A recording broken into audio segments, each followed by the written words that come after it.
తాకట్టులో ఉన్న బంగారాన్ని విడిపించి ఆ రోజున్న మార్కెట్ ధర కట్టి మిగిలిన డబ్బును మీకు అందిస్తుంది ఎస్వీఎస్ గోల్డ్. మొట్టమొదటి సినిమా రామానాయుడు గారితో మొదలుపెట్టారు. యాక్చువల్లీ ఆయనే దానికి అంతా చేసింది. అయితే ఆయనలో మీరు ఒక దాంట్లో మీరు చెప్పడం జరిగింది ఏంటి, ఆయనలో మీకు నచ్చేంత గొప్ప వ్యక్తిత్వం ఏంటి, మీకు నచ్చే విషయం ఏంటి? అసలు ఒక వ్యక్తిత్వం ఏంటంటే ఆయన ఒక స్టార్ ప్రొడ్యూసర్ కదా. ఒక చిన్న ఆర్టిస్ట్ ఉన్నా కానీ ఆ చిన్న ఆర్టిస్ట్ అక్కడ నుంచుని ఉన్నాడు, లేకపోతే అటు పాస్ అవుతున్నాడు, వాడు ఈయన చూడలేదు, ఆయనకి నమస్కారం కూడా పెట్టలేదు, ఆయనకి పాదాభివందనం కూడా చేయలేదు, అయినా సరే ఏ సుబ్బారావు అని పిలుస్తాడు ఆయన. నేను ఒక గొప్ప ప్రొడ్యూసర్ని, నాదొక పెద్ద నేను కోటీశ్వరుణ్ణి అసలు అనే ఆలోచన ఆయన కలగదు. అది ఆయనలో ఆ మహానుభావుల్లో నాకు నచ్చిన గుణం. ఎందుకంటే నాకు సెకండ్ ఇన్నింగ్స్ అని ఒకటి ఉంది సినిమాల్లో. ఒక ఇన్నింగ్స్ అయిన తర్వాత అప్పుల్లో మునిగిపోయాను భయంకరంగా. మునిగిపోయి బిడ్డల్ని ఇంకా మంచి స్థితిలో ఉంచాలనుకున్నప్పుడు నేనే అప్పుల్లో మునిగిపోతే ఇంకా ఇబ్బంది పడిపోతాను కదా అని మానేసి వదిలేసి ఇండస్ట్రీ వెళ్ళిపోయాను. 5 సంవత్సరాలు చేశాను. అప్పటికి ఒక 20-25 సినిమాల దాకా చేశాను. డబ్బులు రావట్లా, ఊరికే చేయించుకుంటున్నాను. ఇంక వెళ్ళిపోయి లాభం లేదు, ఎందుకంటే వెనక ఆస్తి ఏం లేదు, అది నీకు తెలుసు కదా, ముందే చెప్పాను. అట్లాగే ఉద్యోగం, నా లాస్ ఆఫ్ పే లీవ్ 9 సంవత్సరాలు నా సర్వీసు, 9 ఏళ్ళు లాస్ ఆఫ్ పే, అంటే జీతం ఏమి లేదు. జీతం ఏమి లేకుండా నా భార్య బిడ్డల్ని 9 సంవత్సరాలు అప్పులు చేసి పోషించుకున్నాను. నేను అక్కడ ఉండడానికి ఖర్చులు ఇవన్నీ. పాపం చాలా మహానుభావులు చాలామంది 5,000 కావాలంటే 5,000, 10,000 కావాలంటే 10,000 ఇచ్చారు. బట్ అందరికీ తీర్చుకున్నాను, ఎవరికి రుణపడలేను అమ్మా. ఇలాంటి పరిస్థితుల్లో వెనక్కి వెళ్ళిపోయిన తర్వాత మళ్ళీ 5 సంవత్సరాలు అసలు ఇండస్ట్రీకి గుడ్ బై చెప్పాను. ఈ 5 సంవత్సరాలు కూడా 3 సార్లు 3 సినిమాలకి నాకు ఫోన్ చేసింది నా ఇంటికి.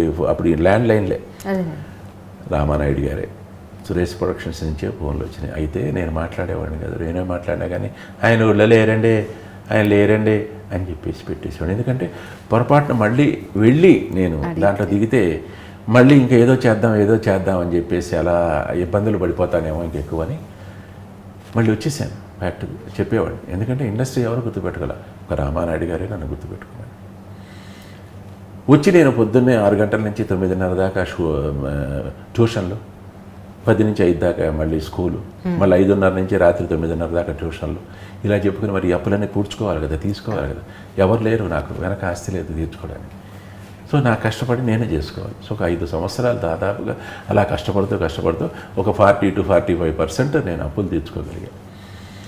ఈ 5 సంవత్సరాల చివరిలో ఏమైందంటే పొరపాటున నా ఫ్రెండ్ ఒకడు, నా కొలీగ్ ఒకడు హైదరాబాద్లో అపోలోలో 500-600 అప్పుడు ఫుల్ బాడీ చెకప్ చేస్తున్నారంట, చేయించుకోవడానికి వెళ్తున్నాను, నాకు కాస్త రావా అన్నాడు. 4 రోజులు సెలవులు వచ్చినాయి అందుకు. సరే పదాన నేనే పెట్టుకుంటాలే, ఛార్జీలు నేనే పెట్టుకుంటాను అన్నాడు. అప్పుడు మళ్ళీ అది కూడా కష్టం, ఇబ్బందులు కష్టాలు. సరేనన్నాను, బయలుదేరాను. తీరా వెళ్ళిన తర్వాత ఎక్కడో ఒక 10 రూపాయలు 5 రూపాయల రూమ్లో దిగాము, స్నానం చేసేసాము, బయలుదేరి అపోలో హాస్పిటల్కి వెళ్ళాము. అక్కడ ఫారాలు రాస్తుంటే అందరూ చేయించుకోవా, నువ్వు నా దగ్గర డబ్బులు ఉన్నాయి లేవా, ఎప్పుడో ఒకటి బుద్ధి కానీ జీతాలు వచ్చినప్పుడు లేకపోతే అరియర్స్ ఏదన్నా ఉంటే వచ్చినప్పుడు ఇద్దరు కానీ అన్నాడు. సరేనే నేను కూడా మొదలుపెట్టా, రాస్తున్నా చేయించేసుకుందామని. ఇది రాయించేసుకుంటే వెనక నుంచి హే జయప్రకాష్ అని పిలుపుచ్చు. ఎవరు అని వెనక చూసి నాయుడు గారు. పరిగెత్తా ఆయన దగ్గరికి. అంకుల్ అనేవాడు ఆయన. అంకుల్ అని పరిగెత్తా. ఏమైపోయావయ్యా, అంతు లేకుండా పోయావు, బుద్ధి జ్ఞానం ఉందా నీకు, మంచి ఆర్టిస్ట్వి, ఏమైపోయావు అన్నాడు. లేదు అంకుల్, నాకు మరి కలిసి రావట్లేదు, బాగా అమౌంట్ రావట్లేదు, బాగా ఇబ్బందులు ఉంది, అప్పులు ఎక్కువవుతున్నాయి, పిల్లలు పెద్దవాళ్ళు అవుతున్నారు. సరే ఓకే ఏం వదిలేసి కానీ కొత్త పిక్చర్ స్టార్ట్ చేస్తున్నాము, మొత్తం సురేష్ బాబు చూసుకుంటున్నాడు, వీళ్ళు ఒకసారి సాయంత్రం ఒక క్యారెక్టర్ ఉందా, చాలా మంచి క్యారెక్టర్ ఇది, నువ్వు వేస్తే చాలా బాగుంటుంది, నేను కూడా ఫోన్ చేసి చెప్తాను, నువ్వు వెళ్ళి ఏం చేస్తున్నావు అంటే ఇది బాడీ చెకప్కి వచ్చాను. అయిపోయింది రైతు, నువ్వు కలవకుండా వెళ్ళావంటే ఊరుకో, నేను చంపేస్తా అన్నాడు. ఇరుక్కుపోయారు. ఏం చేస్తాను మరి, అంత పెద్ద ఆయన. సరే అంకుల్ సరే అన్న. సరేపో అన్నాడు. అయిపోయింది. వచ్చేసాం, సంతకం పెట్టాం, మా బాడీ చెకప్లు ఇవన్నీ చేయించేసుకున్నాం. అయిపోయింది. సాయంత్రం 4 5 మొత్తం రిజల్ట్స్ అవన్నీ ఇచ్చేసారు. అయిపోయిన తర్వాత అక్కడ దగ్గరే Suresh guest house, Apollo hospital దగ్గర వెళ్ళిపోతే ఆయన సురేష్ బాబు గారు కవర్ చేస్తే రేపొద్దున తీద్దాం, రేపొద్దున ఇది మన ఫోటో సెషన్ పెట్టుకుందాం, అక్కడే రూమ్ ఇవ్వండి అన్నాడు. అక్కడ రూమ్ ఇక నాకు అలవాటే, బ్రహ్మపుత్రుడి దగ్గర నుంచి అక్కడ నేను ఎప్పుడు వెళ్ళినా కానీ రూమ్ ఇస్తారు. రూమ్ ఇచ్చారు. మావాడు ఇంకా హ్యాపీ, సినిమా సరే ఉండిపోదాం చూడండి మీరు దేనికి వచ్చారు అసలు ఇక్కడికి, ఎవరు కలిశారు, ఎటువైపు టర్న్ అయ్యి చూడండి. మళ్ళీ తెల్లవారి పొద్దున్నే 9 ఏమో ఫోటో సెషన్ పెట్టారు స్టూడియోలో, రామానాయుడు స్టూడియోలో. ఫోటోలో 50 ఫోటోలు తీశారు, పంచాయి ఇవన్నీ కట్టి మీసాలు పెట్టి ఇవన్నీ చేసి అయిపోయింది. సరే ఇంకా అయిపోయింది, బయలుదేరి వెళ్ళమన్నా. వెళ్ళిపోయాను. 3వ రోజు రాత్రి జయంత్, దానికి డైరెక్టర్ జయంత్ పరాంజిపే ఫోన్ చేశాడు. Congratulations, heroine father main villain నువ్వు సెలెక్ట్ అయ్యావు అన్నాడు. షాక్ నాకు. అదే ప్రేమించుకుందాంరా. నిజంగా భయపడతారు సార్ ఆ సినిమాలో మిమ్మల్ని చూసిన వాళ్ళు. హీరోయిన్ ఎంత సినిమాటిక్గా జరిగింది నా జీవితంలో ఇది.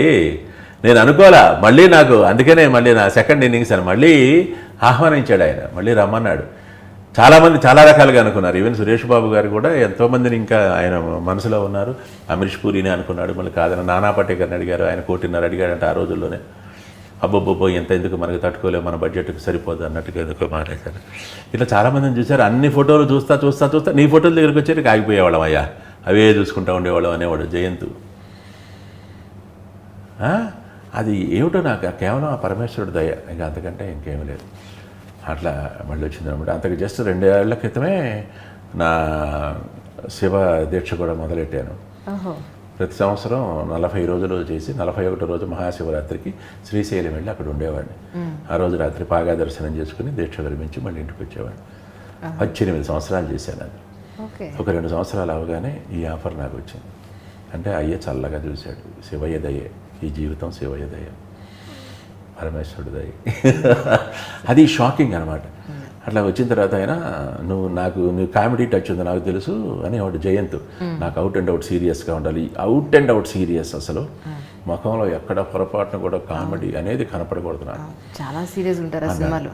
ఆ తర్వాత సురేష్ బాబు గారేమో ఏదన్నా మేనరిజం ఏదన్నా పెట్టుకోండి బాగుంటుందేమో, మేనరిజం పెట్టుకున్నా మళ్ళీ నీకు నవ్వు వస్తుంది గబుక్కన, ఒన్ని దుంపదేక అనేది పెట్టుకున్నాం అనుకో, ఇట్లా తస్తుంది ఇట్లా పెట్టుకున్నాం అనుకో, ఏదో మళ్ళీ నవ్వు వస్తుంది. అది కూడా కాదండి అని చెప్పేసి ఎందుకో థాట్ వచ్చింది. అదే మళ్ళీ ఆ శివయ్య పుట్టించాడు మా తలకాయలో.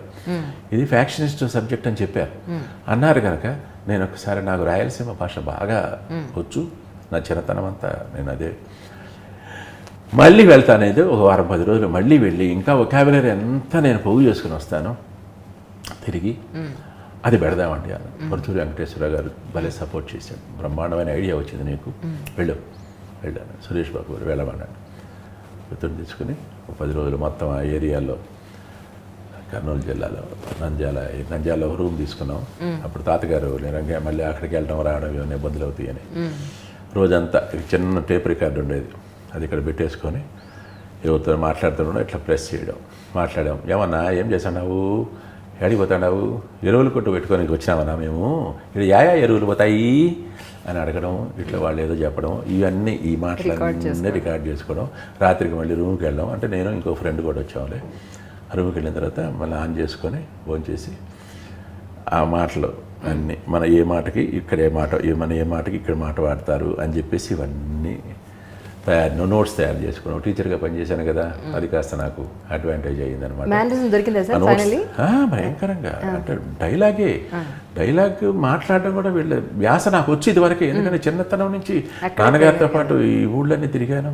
గడప, అనంతపురంలో ఎస్ఎల్సి చదువుకున్నాను నేను. తాతగారి దగ్గరికి వచ్చేవాడిని. అక్కడ మరి మిగతా వాళ్ళు పనివాళ్ళు వీళ్ళు కూడా అక్కడ వాళ్ళందరూ ఆయాస మాట్లాడుతుండేవాళ్ళు కదా, అది నేను ఇమిటేట్ చేయడం.